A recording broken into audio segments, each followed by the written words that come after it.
Financial leadership is changing. CFOs no longer record history. They make history.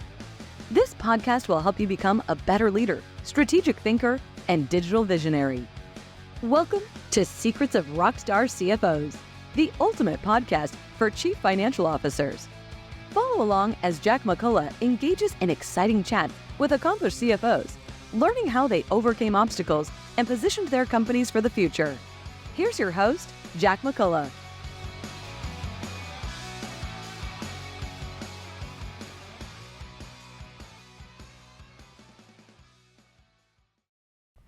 Hello, Rockstars, and welcome to the Secrets of Rockstar CFOs. I'm your host, Jack McCullough, and I'm thrilled to have you here. You can follow us online at rockstarcfos.com. Let's dive into a great episode. Hello, everyone. Welcome back to another episode of the Secrets of Rockstar CFOs. I'm your host, Jack McCullough. By day, I'm the president of the CFO Leadership Council, and we have a great guest today. Really excited to have her. I didn't know her until a few minutes ago, but this is going to be a great episode. So let's rock on. I want to welcome Julianna Hayes. She is the CFO of Philo. Philo is an affordable live TV streaming service offering 80 channels, unlimited DVR, and on-demand content. Julianna, welcome to the Secrets of Rockstar CFOs. Thank you. Thank you for having me. Great. Glad to. How did I do with that overview of your company? Was I more or less accurate? It was fantastic. Okay, cool. Well, I think a lot of people know Philo, but it's, not yet in the household name. I think a couple of years, perhaps it will be. But do you want to go a little bit deeper and explain what Philo is all about to our listeners? Sure. Philo, and that is spelled Philo. I always like to clarify for people who are listening. Like you mentioned, it is a streaming service. We have both live and on-demand TV. We focus really on the entertainment channels for the most part, but we have, a broad offering. We've also just launched 100 new free channels as well. It's $28 a month, so it's very affordable, no contract. And we have over 1 million subscribers. So that's kind of Philo in a nutshell. Yeah, no, it's a great business model, and we're absolutely going to return to that. But before we get into that, I want to talk a little about your early years. So Sure. Where'd you grow up? I grew up in a town called Eugene, Oregon, and it was a wonderful place to grow up. It is the home of the University of Oregon, so very much a college town, steeped in nature, and really, really a nice place to grow up. Is Eugene the capital of the state?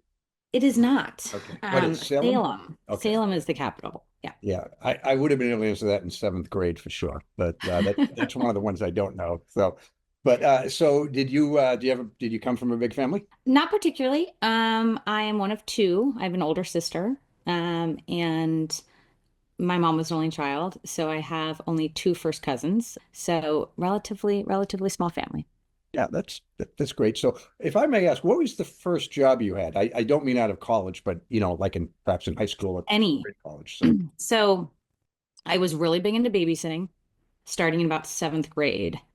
And I started earning quite a bit of money because I was working a lot. I liked having my own source of income. High school, I expanded to Pier 1 imports and restoration hardware. So I did, So I did a lot of furniture retail when I was younger. Yeah, I didn't know. I thought Pier 1 was a Massachusetts thing. I didn't realize that it was a national franchise. Yeah, no, they had some great stuff, as I recall. So, and I know you actually you went to undergrad at Claremont McKenna, and Yes. You wouldn't know this about me, but my niece is a junior there right now. And Oh, wow. yeah, she's about the Amazing. smartest person I know. She's one of those people I have to be nice to her because she's family, but I secretly hate her because she's so smart. She's nice. Everybody likes her. She's a good athlete. Basically everything I'm not. So, and luckily She sounds wonderful. Yeah, my sister Claremont doesn't. McKenna, it's a really special place. The Claremont colleges are down in Southern California, kind of tucked away. Actually still LA County, but kind of deeply east of LA. Yeah, and they're kind of academic powerhouses down there. It's a nice place to go to college. Oh yeah, I mean, she loves it. My sister's bumming because we're not going to get her back when she graduates next year. So, but she's having the time of her life, and she's on the basketball team. She's just, Oh, wow. yeah, she's loving life at this point. So, but cool. So you graduated and you worked for a bunch of places, but There are two that are intriguing because I don't think most people have ever heard of them, Google and Twitter. You worked for probably the two most iconic tech companies out there. So Yeah. I'm curious, what was that experience like? I mean, true rocket ships. Yeah. What was it like to work at those companies? Yeah, it was incredible. I feel very lucky to have had those opportunities. Google was really interesting. I started there in 2006.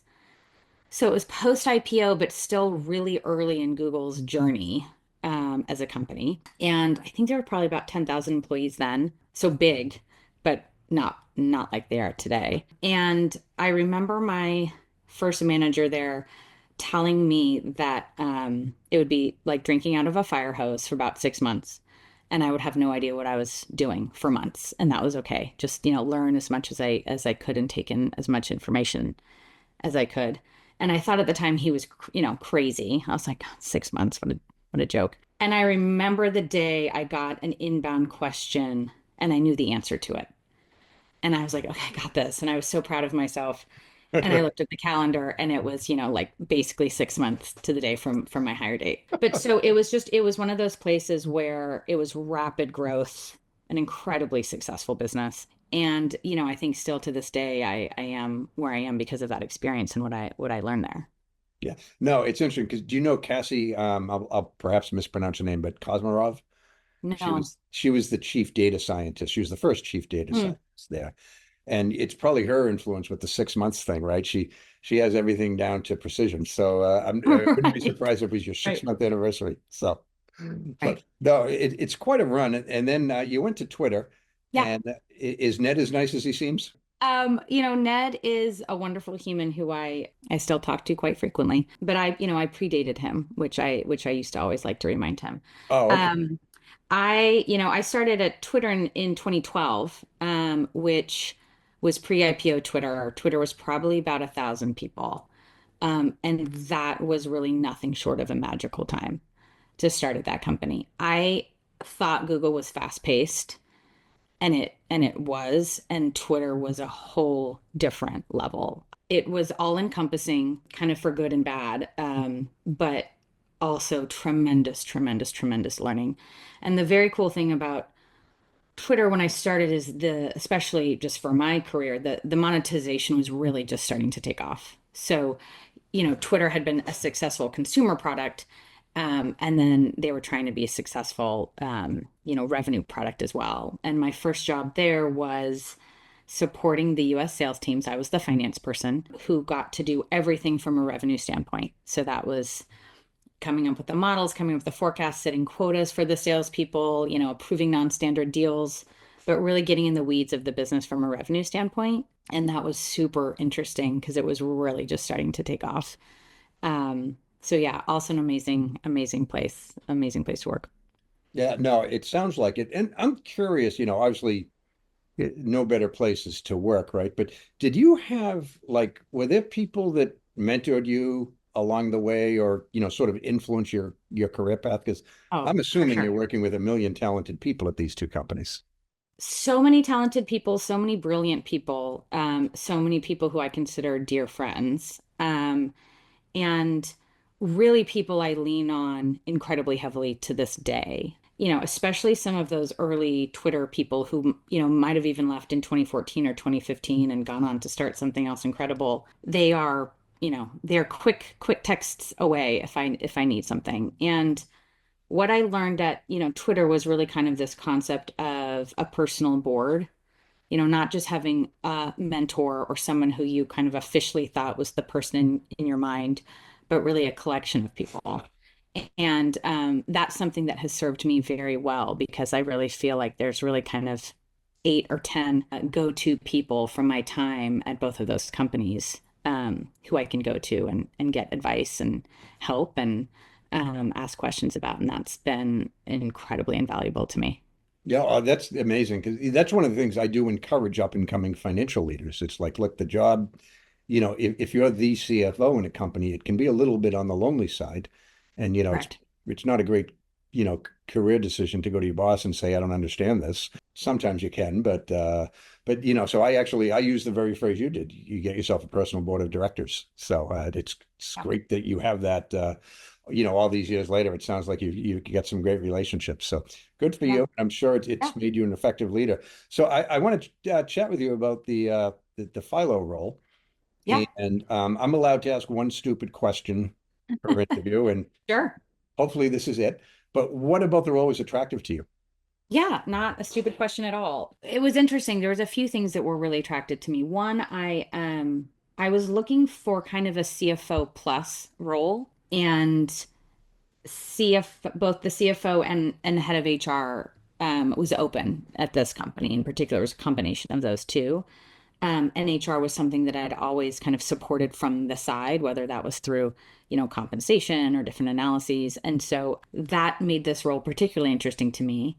And I love consumer facing products. And this was a really interesting consumer facing product that I felt like had a lot of opportunity and was a really interesting kind of consumer play. And then I'd say the third kind of attractive piece of this job to me was the CEO, who's a man named Andrew McCullough, who was just very human when I met him. And I felt like he had the same values that I had around a lot of things around business in particular. And I really liked him when I met him and kind of how he talked about the business and leadership. And so just those kind of key elements made this really interesting to me.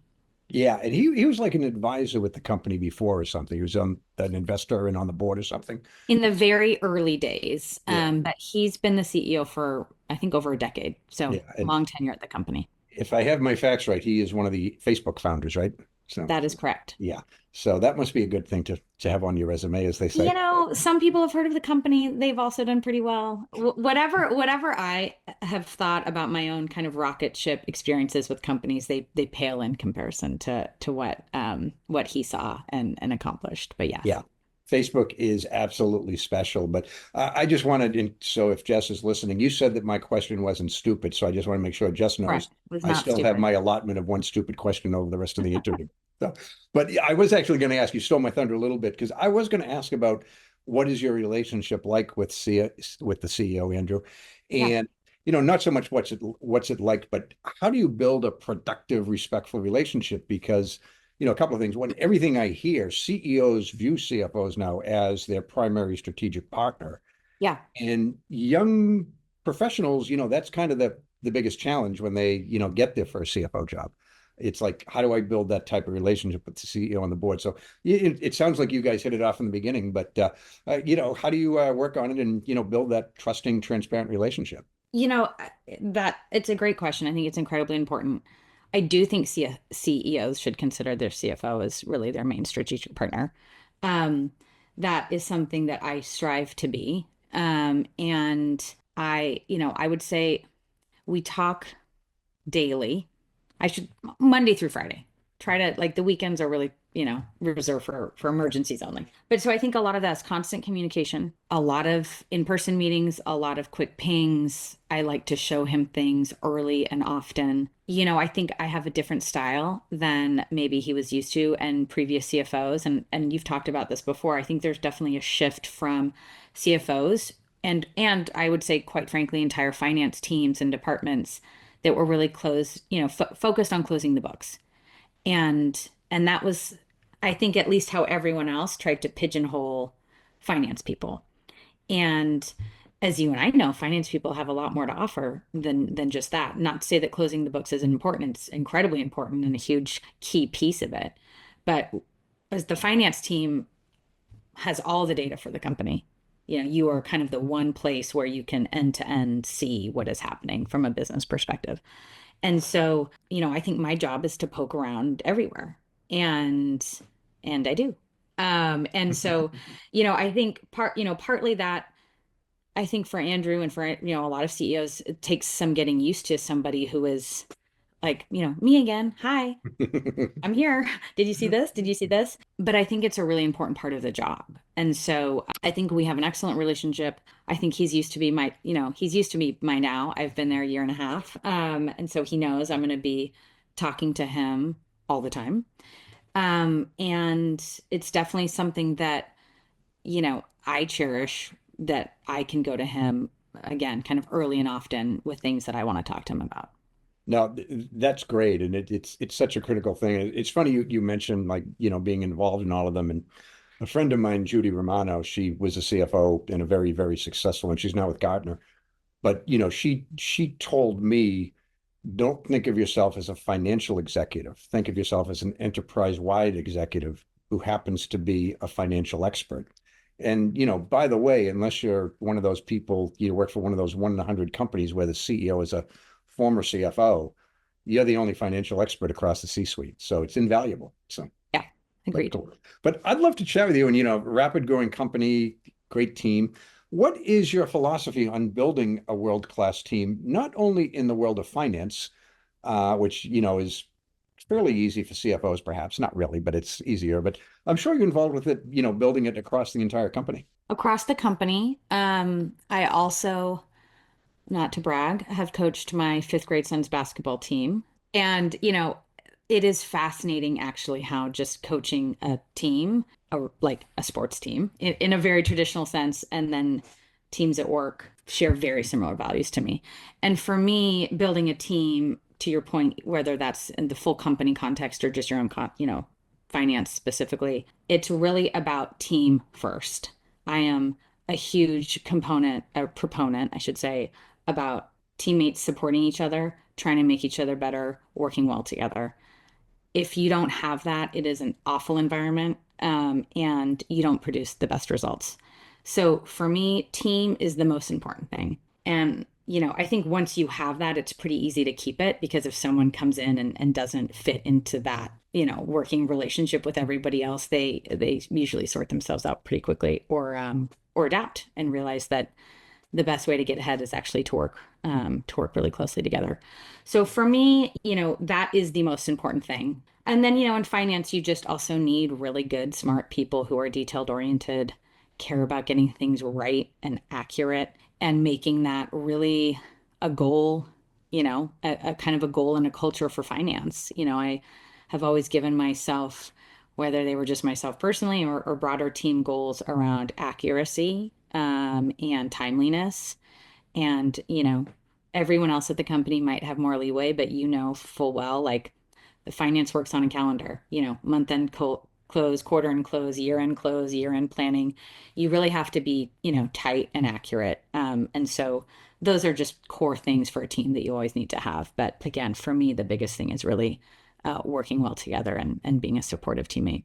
That makes sense. And I know, from your company's reputation and its website, and I also know that you value diversity across the team. Yeah. And it occurs to me, your customer base is, probably as diverse as any customer base that could exist, right? So is your having, not that you're doing it for that reason, but is your having like a diverse team, is that like a strategic benefit in terms of, growing the company and, just sort of appealing to the customer base? I always think it's a strategic benefit having different points of view. I think that's really critical. And so, at Philo, we've done a nice job of really building diversity into everything we do. It's part of our recruiting strategy. It's part of just our overall kind of, team ethos. But I think we also really believe that if you have a diverse employee pool and population, that will help represent the diversity of your user base. And we do have a very diverse set of customers. They're all across the country, men, women, different, genders, races, from literally every zip code. And so it is important to us to make sure that we have diverse employees and that we're showing diverse content and having that really represent what our users and customers want. No, that it's great. So I want to chat a little bit about technology. And, Sure.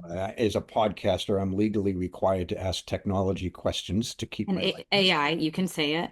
Yeah. So, but thank you for saying it for me. But, beyond AI, and that's is certainly an important one, but how, what technologies have you implemented both in finance and maybe across the entire enterprise that give the company all sorts of competitive advantages, make it more efficient, save some costs? What's Yeah. sort of the technological philosophy?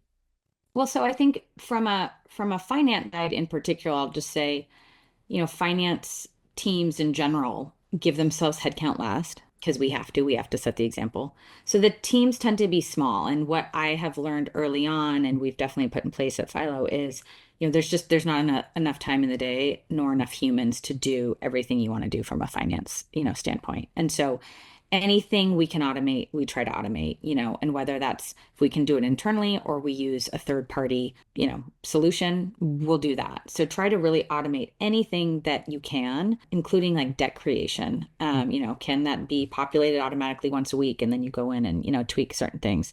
So we try to do a lot of that just to free up time for thinking and doing the actual important work and analyses. And then from a company standpoint, we are a technology-based company, we're engineering led. And so we've built a lot of technology that we believe is best in class. But also, we look at how to improve things all the time. So, can we make our AWS spend more efficient? Can we, look at doing things in a smaller time frame or in a better way? It's kind of a constant iteration and something we look at all the time. So yeah, that's great. And I'm assuming, well, you're from Silicon Valley area or San Francisco Bay Area, so there's probably not a lack of shortage of technologically savvy professionals that are available to you. Correct. But I want to ask, you're in like the streaming landscape. It's been around for a while, but in some ways it's still kind of in its infancy because it's still evolving and it's such a dramatic pace. It's increasingly competitive.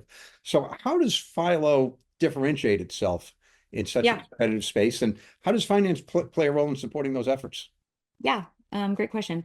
So, it's interesting because while streaming is new and still evolving, TV is kind of one of the oldest technologies, out there. Chicago World's Fair, Yeah, 1928. right, that we still use every day. And, TV in its core is kind of unchanged from how it has been for really the last 100 years. And so our company is actually named after Philo Farnsworth, who was the inventor of TV a very long time ago. And really, when the company was first founded, and then when we launched our kind of current service, the thinking was, how do we make it a better, more interesting experience than it's been in the past? And so if you go and use the product, you can see just from the layout how we've highlighted our content. It's really meant to be a good, easy product experience. And so that's one of the kind of areas we focused on. I think from a differentiator standpoint, if you want to watch live TV, we are the cheapest option out there for many, many shows and channels. The $28 a month is a big differentiator versus what you would pay. And so we really try to make it as affordable as possible for the broad offering that we have of live TV. And from a finance perspective, I have the very fun job of making that math work. And we are a lean company. We're 160 employees. I think we punch well above our weight on the revenue side. We have a really efficient ads business that we run almost purely programmatically. And so we try to do a really good job of keeping the business making sense while offering a really affordable product to our customers.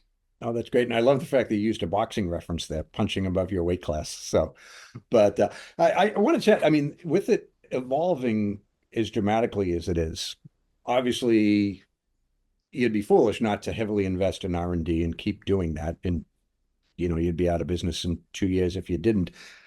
But other than you're a finance person and you're disciplined and whatnot. So do you find it challenging to sort of play the role of, financial steward, make sure it's invested responsibly, but do it in a way that you can't be slowing things down in your industry, right? It's a daily challenge. I go to so many meetings and want to say no, Mhm. and I think as a finance person, a lot of us are kind of trained that way. It's like, no more headcount. No, that's too expensive. And I've really tried for a long time, and I think I have teammates who are excellent about this as well, of trying to come from a place of yes, of, if it's an investment that makes sense, really then trying to figure out how to fund it. And coming in with a more open mind, like, okay, well, how could we do that? And sometimes there might be trade-offs, and then it's your job, to show what those trade-offs would be. But to really try to be more of a problem solver from a resource perspective, and if something makes sense for the company, allowing it to happen. Yeah, that makes sense. And you're on a subscription model. Correct. So I'm curious, there's some challenges with that too, but I'm curious how finance gets involved in that. And, data analytics is, the name of the game in certain companies, perhaps in your company, I'm not sure. But how do you leverage data analytics to guide financial and strategic decisions in your role as the financial leader? I mean, to me, it's kind of all one. Like I don't think I've made a decision that I can think of recently without a pretty robust either analytical framework or running some data. And I'm lucky to have some really talented people on the team. And we do have a large data science team, and definitely we come, I think, data first to a lot of the problems we're solving. But I ask my team to analyze things, every 10 minutes. I'm sending someone a ping, can you run this analysis? Can you look at this? What's this churn rate? What's this cohort doing? Um, and you really have to try to understand, what's happening, what are your customers doing. So we lean incredibly heavily into as much analytics as we can get, to make sure that we're making the right decisions. Yeah, I mean, I'm guessing you're a valuable contributor to, things just like customer retention, right? You're providing data that makes all of that more efficient. So, Correct. yeah. We looked at it And today.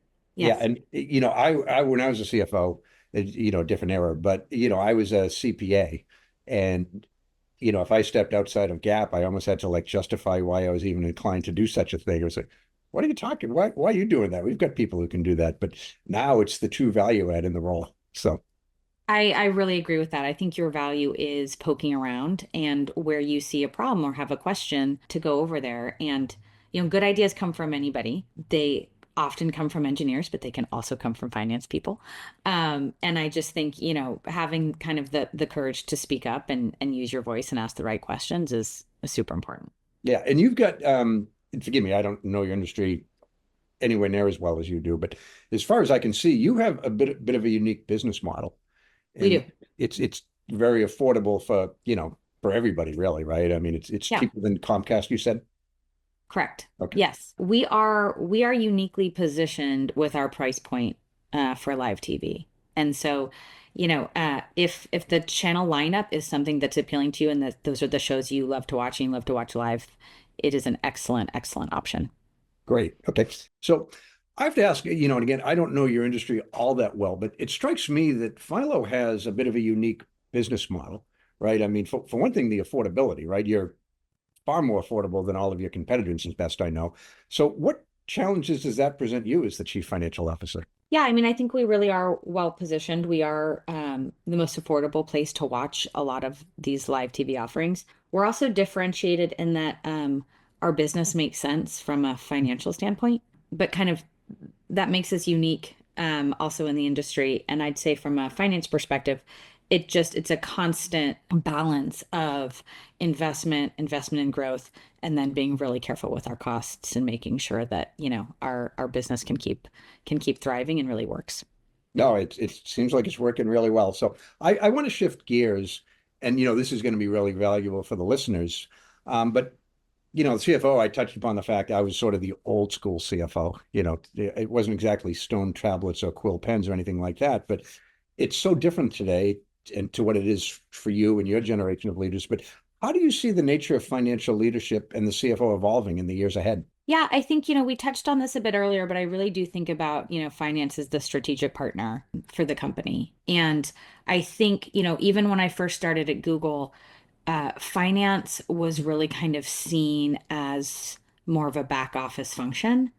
And I've seen that really change over time. And it started actually at Google, and then, kind of through other places where, finance is really a partner at the table and can be really business focused, and not just kind of the takers of information process, like I said, close the books, move on, but actually come back and push the business with, you know, ideas, analyses, thoughts, and really be seen more as a true partner to the business. And I think there's huge value in that, and I think it will continue to move in that direction. Yeah, I mean, in my career, I always got stuff like, that all we did was report history after it happened. We weren't making it happen. In fact, the tagline for this podcast is CFOs no longer report history, they make history. Yeah. But, I got stuff like, I was told I was like the guy who fought in the American Revolution with the bayonets. Their role was basically to stab people who were on the ground to make sure they were really dead and not faking it. It's like, gee, you don't have a high opinion of finance, do you? So, but that was the perception back then, and it It, might have it actually been a fair one. it was, and I think, I'm sure a lot of the finance professionals listening have been told, to stay in their lane and don't, I would just say don't stay in your lane.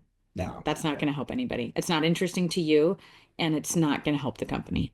yeah, where's the fun in that, right? And where's the value add in that too, right? Right. There's no lanes, so Right. No lanes. none at all. So, well, I want to ask you a little bit about, and part of this is I'm trying to change the perception of CFOs. Okay. And is there like a fun fact about you, maybe a famous person you've met, or do you have Oh, like an interesting hobby that you'd like to talk about? the cool thing about working at Twitter is we got to meet a lot of famous people. We'd have famous people come in often. And I will say my fun fact is that I got to meet and have cookbooks signed by both Ina Garten and Nigella Lawson. Oh my. So, And that was very fun for me personally. I actually got to meet Ina Garten at both Google and Twitter. Weirdly, I don't know why she was at both places, but I got to meet her twice, and that was really a fun personal thrill for me.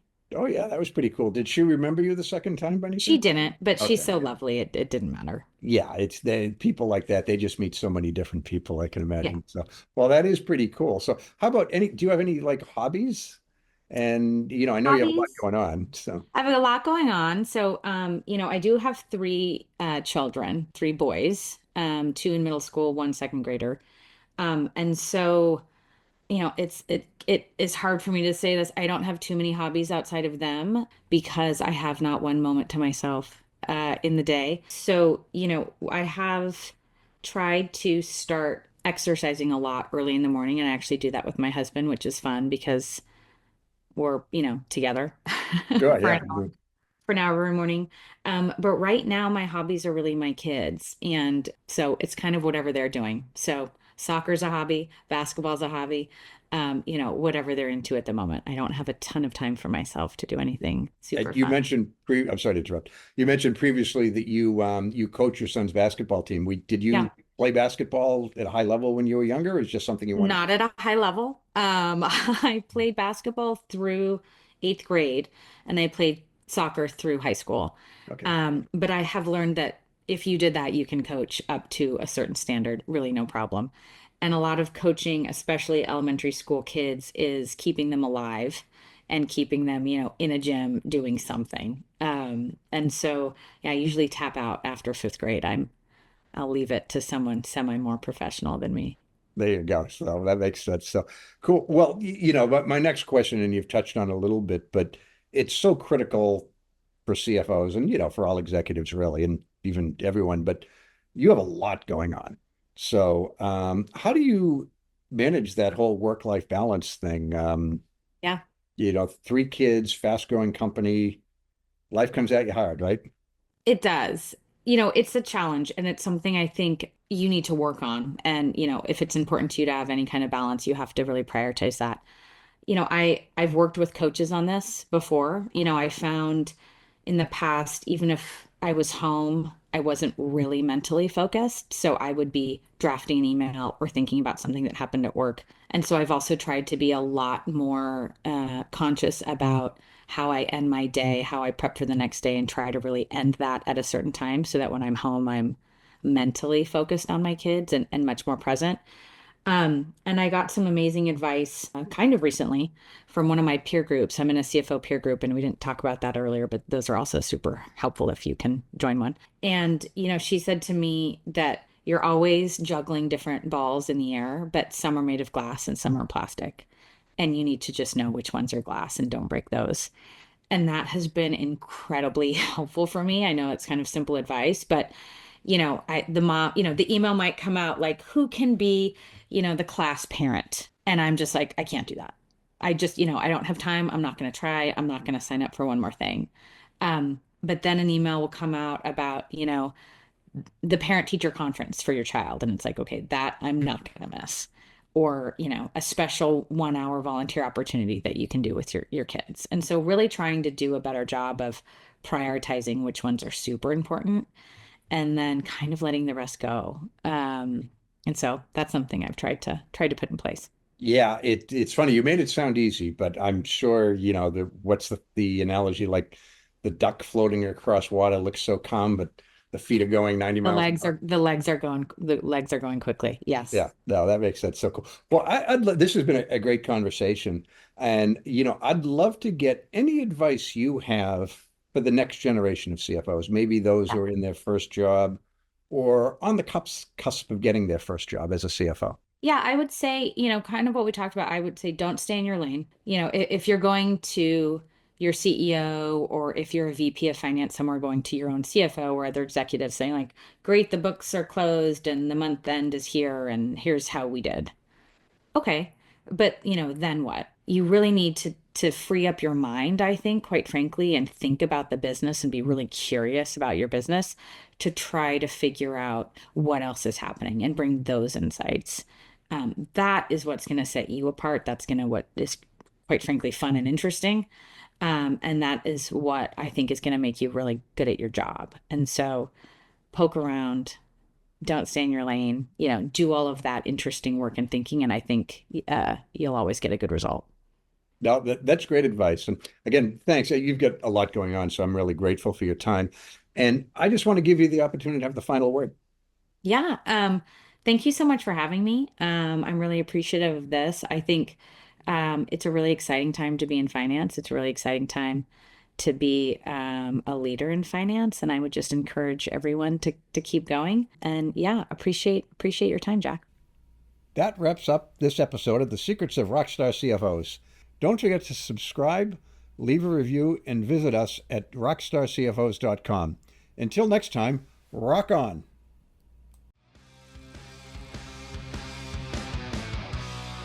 Thank you for listening to this episode.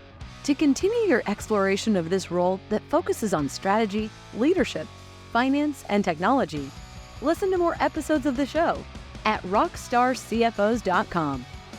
Join this revolution, episode by episode.